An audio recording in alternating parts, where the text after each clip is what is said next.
어떤 사람이 도대체 서울대에 갈까? 뭘 먹고 자랐길래 딱 들어가는 순간에 다 사라져요. 아, 나도 서울대생이 맞구나.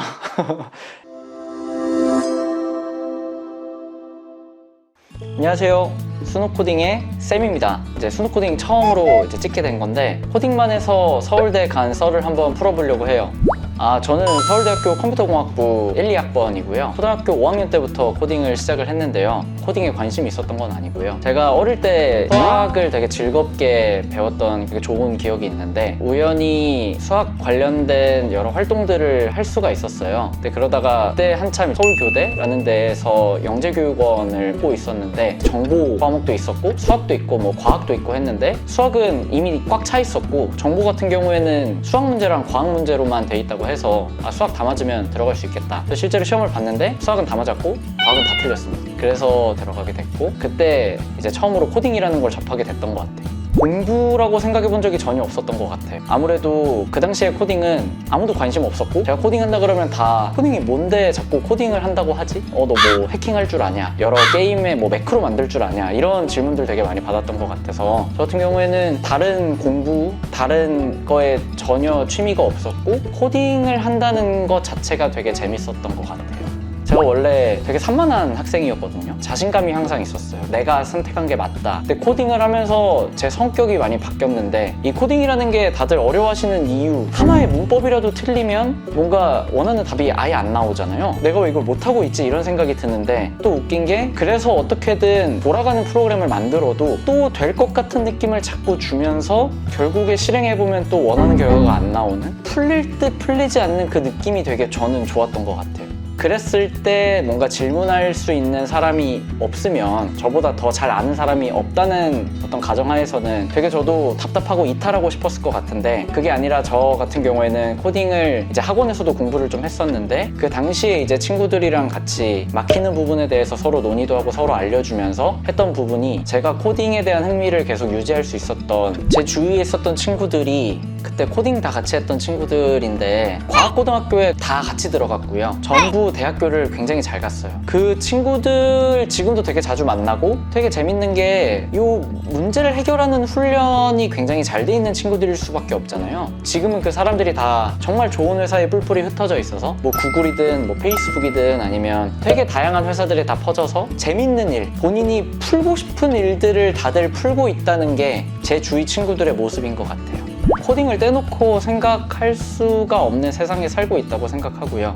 어떤 분야를 전공을 하든 아니면 어떤 분야에 관련된 일을 하든 다 결국에 기술이 들어가는 어떤 분야가 되게 많아졌다고 생각을 해요. 그러다 보니까 나중에 이제 대학교에 가거나 아니면 사회에 이제 진출을 했을 때 코딩이라는 걸 알고 있는 사람과 이제 제대로 모르고 있는 사람의 차이도 극명하게 드러나는 것 같거든요. 근데 그게 또 막상 이제 성인이 돼서 뭔가 코딩을 공부하고 따로 준비를 하려고 하면 되게 부담이 될 것 같은 게 수학을 성인 돼서 배우지는 않잖아요, 보통. 그래서 코딩이라는 것도 예전에는 뭔가 비주류였다고 하지만 지금은 누구나 다 당연히 알고 있어야 될 기본 소양이라고 생각을 하고 있기 때문에 꼭 진학 때문이 아니더라도 코딩은 어릴 때부터 꼭 공부를 해야 된다고 생각을 합니다.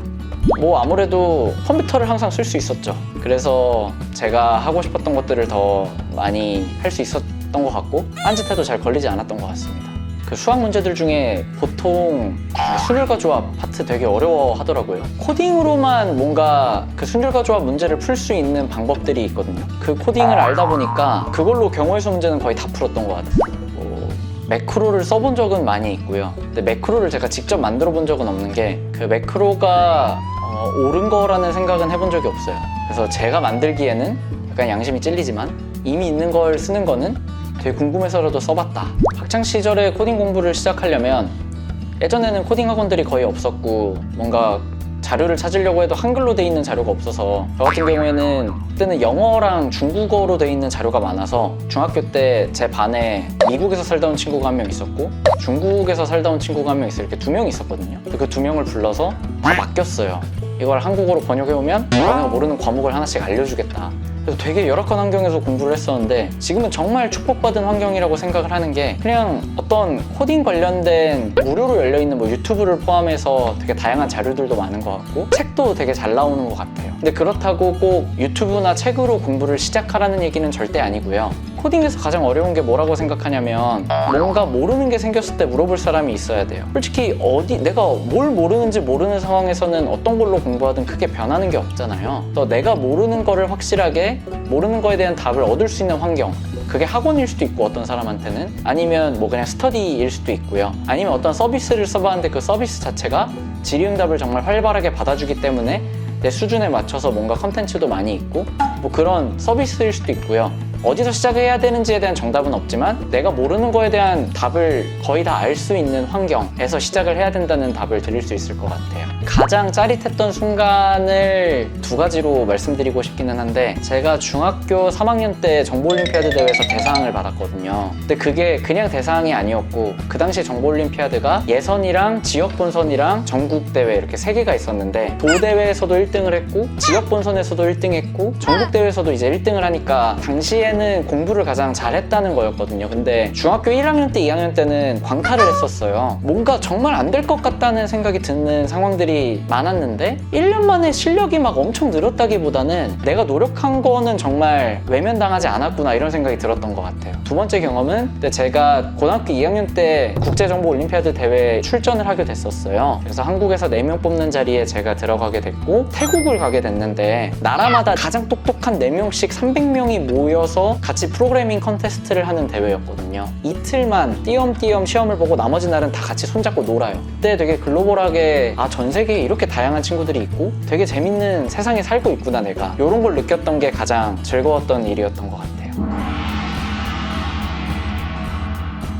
학창 시절에 코딩 공부하는 게 진짜 맞는 방향인가 라는 생각을 줄만 했던 것 같아. 내신의 반영도 안 돼. 죽으러 노력했는데 올림피아드 수상을 못 받으면 대학 가는데도 도움이 안 돼. 그래서 코딩 포기하는 친구들도 되게 많이 봤는데요. 저 같은 경우에는 포기를 하지 않았고 실제로 노력을 굉장히 많이 했던 게 가장 컸던 것 같아요. 5학년 때 6학년 때는 정말 코딩이 뭔지도 모르고 중학교 1학년 때부터는 정말 열심히 공부해서 3, 4년 내내 하루에 10문제씩 풀었던 것 같아요. 알고리즘 문제를. 저는 거기에 집중을 했지 코딩 공부를 해서 뭐 과학고등학교에 가고 서울대에 진학을 하고 이런 거는 전혀 생각이 없었어요. 고등학교를 못 가든 대학교를 못 가든 제 인생에 있어서 그냥 코딩을 한다는 것 자체가 되게 즐거웠던 것 같습니다. 누구나 코딩을 공부하면 도움이 되는 세상에 살고 있다고는 생각해요. 그러다 보니까 어릴 때는 기회가 된다면 코딩을 시작하는 건 항상 맞다고 생각하고요. 하지만 정말 급한 일이 있고 꼭 해야 되는 일들 때문에 코딩이 우선순위로 들어올 수 없다면 코딩을 해서는 안 되겠죠. 근데 그런 생각은 드는 것 같아요. 아무래도 코딩이라는 게 아직 뭔가 공교육에 제대로 편입되지 못했고 입시나 이런 데 반영이 제대로 되지도 않았기 때문에 코딩을 시작한다는 것 자체가 어떻게 보면 도전이 될 수도 있다고 생각을 하지만 그래도 저처럼 정말 코딩 하나만 공부해서 서울대 컴공과에 들어간 케이스도 있으니까 정말 자신을 믿고 죽어라 노력하는 사람한테는 그 사람만이 얻을 수 있는 기회가 항상 온다고 저는 믿고 살고 있거든요. 성인들 같은 경우에도 요즘 뭐 제 주위에 있는 분들을 예로 들어보면 스타트업 대표님들은 개발자랑 대화하고 싶어서 코딩 배우고 싶어 하시고 아니면 이제 취업 때문에 코딩을 공부하는 분들도 많이 제가 봐왔는데요. 그 어떠한 분들이 코딩을 배워도 저는 도움이 된다고 생각하지만 가장 중요한 거는 내가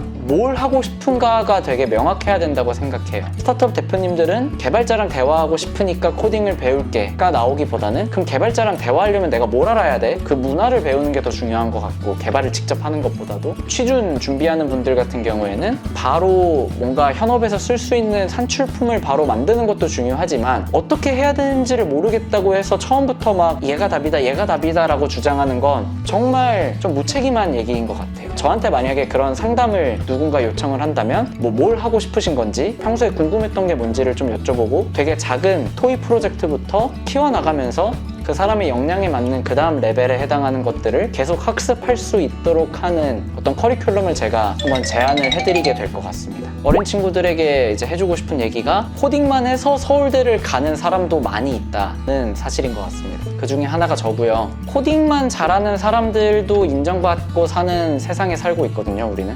저처럼 코딩만 열심히 공부해도 정말 만들고 싶은 거 만들고 다니고 싶은 학교에 다니고 정말 행복한 인생을 살 수 있다는 거를 꼭 말씀을 드리고 싶었습니다. 네, 그래서 오늘 이렇게 코딩만 열심히 해서 서울대 간 썰을 한번 풀어봤는데요. 정말 코딩을 어떻게 본격적으로 했고 어떤 절차를 거쳐서 올라간 과정을 소개드리는 것보다도 그냥 제가 어떤 생각을 하면서 코딩을 공부했는지를 한번 공유드리고 싶어서 이렇게 말씀을 드렸고요.